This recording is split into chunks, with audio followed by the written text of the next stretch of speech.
ओम नमः भगवते वासुदेवाय नमः। दोस्तों, आज सुनेंगे भोमवती अमावस्या व्रत कथा। कैसे आप लोग? आशा करते होंगे कि आप लोग बिल्कुल ठीक होंगे। तो कथा से सुनते हैं। भोमवती अमावस्या व्रत कथा। प्राचीन समय की बात है। एक नगर में एक निर्धन ब्राह्मण अपनी पत्नी और 7 पुत्रियों के साथ रहता था। परिवार बहुत ही धार्मिक और संस्कारी था, लेकिन आर्थिक स्थिति अत्यंत कमज़ोर थी। ब्राह्मण प्रतिदिन पूजा पाठ करता और जो कुछ भी भिक्षा में मिलता उसी से परिवार का पालन पोषण होता था। उसकी सबसे छोटी पुत्री अत्यंत विनम्र, सेवा भावी और भगवान से अटूट श्रद्धा रखने वाली थी। समय बीतने पर ब्राह्मण ने अपनी पुत्रियों के विवाह की चिंता करनी शुरू की। जब सबसे छोटी पुत्री के विवाह की बात चली, तब एक विद्वान ज्योतिषी ने उसकी कुंडली देखकर कहा कि विवाह के बाद उसके पति के जीवन पर गंभीर संकट आएगा। यह सुनकर पूरा परिवार चिंतित हो गया। ब्राह्मण ने उपाय पूछा तो ज्योतिष ने बताया कि यदि कन्या पूर्ण श्रद्धा से भोमवती अमावस्या का व्रत करे, पीपल वृक्ष की पूजा करे, भगवान विष्णु और माता लक्ष्मी का स्मरण करे तथा दान पुण्य करे, तो यह अशुभ योग समाप्त हो सकता है।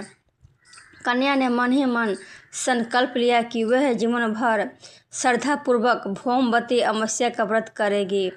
कुछ समय बाद उसका विवाह एक योग्य और सदाचारी युक्त से हो गया। विवाह के कुछ दिनों बाद ही एक दिन उसके पति को यात्रा पर जाना पड़ा। मार्ग में भयंकर दुर्घटना हुई और उनके प्राण संकट में पड़ गए। उसी समय घर पर पत्नी पूर्ण श्रद्धा से भोमवती अमावस्या का व्रत कर रही थी। उसने भगवान विष्णु का पूजन किया, पीपल वृक्ष की 108 परिक्रमा की, जल अर्पित किया और अपने पति की दीर्घायु की कामना की। कहा जाता है कि उसके सच्चे भाव और व्रत के प्रभाव से भगवान विष्णु और माता लक्ष्मी प्रसन्न हुए। संकट की घड़ी में उसने पति की रक्षा हुई और वे सुरक्षित घर लौट आए। उन्होंने पूरी घटना सुनाई, तब सभी ने भगवान के महिमा का गुणगान किया। उस दिन के बाद उस परिवार की दरिद्रता भी धीरे धीरे समाप्त होने लगी। घर में सुख शांति और समृद्धि का वास होने लगा। लोगों ने देखा कि भोमवती अमावस्या के व्रत का प्रभाव केवल संकटों को दूर करने तक सीमित नहीं है, बल्कि यह जीवन के सौभाग्य, स्वास्थ्य और समृद्धि भी प्रदान करता है। कुछ समय बाद उसी नगर में एक धनी व्यापारी रहता था। उसके पास धन की कोई कमी नहीं थी, लेकिन परिवार में हमेशा कलह रहती थी और व्यापार में लगातार हानि होने लगी। अनेक उपाय करने के बाद भी कोई लाभ नहीं हुआ। एक संत ने उसे भोमवती अमावस्या का व्रत करने और जरूरतमंदों को अन्न, वस्त्र तथा दक्षिणा दान देने की सलाह दी। व्यापारी और उसकी पत्नी ने पूरे नियम और श्रद्धा से व्रत किया। उन्होंने प्राप्त काल पवित्र नदी में स्नान किया, भगवान विष्णु और माता लक्ष्मी की पूजा की, पीपल वृक्ष में जल अर्पित किया तथा दीपक जलाकर उसकी परिक्रमा की।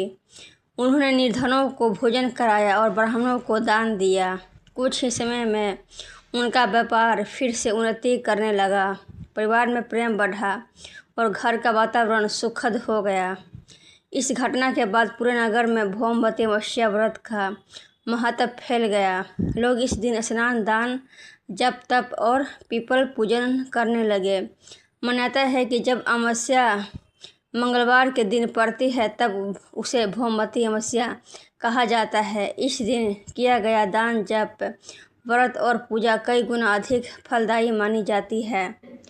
शास्त्रों के अनुसार इस दिन पितरों का स्मरण करना भी अत्यंत शुभ माना गया है। श्रद्धापूर्वक तर्पण करने से पितरों की कृपा प्राप्त होती है और परिवार में सुख समृद्धि बनी रहती है। साथ ही भगवान विष्णु, माता लक्ष्मी और हनुमान जी की आराधना करने से सभी प्रकार के कष्ट दूर होते हैं। इस व्रत का मुख्य संदेश यह है कि केवल बाहरी पूजा ही नहीं, बल्कि सच्ची श्रद्धा, सेवा, दया, सत्य और दान का भी विशेष महत्व है।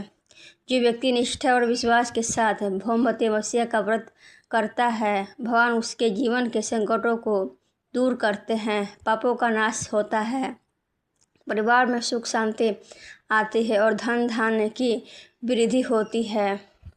व्रत का फल। जो स्त्री या पुरुष श्रद्धा, भक्ति और नियम पूर्वक भौमवती अमावस्या का व्रत करता है, कथा सुनता है या सुनाता है, भगवान विष्णु, माता लक्ष्मी तथा पीपल देव की पूजा करता है और अपने सामर्थ्य के अनुसार दान पुण्य करता है, उसे आरोग्य, सौभाग्य, संतान, सुख, दीर्घायु, प्रीति, कृपा और समस्त मनोकामनाओं की प्राप्ति होती है। अंत में उसे भगवान विष्णु के श्री चरणों में स्थान प्राप्त होता है। ओम भगवते वासुदेवाय नमः। दोस्तों, ये वीडियो कैसा लगा आप लोगों को?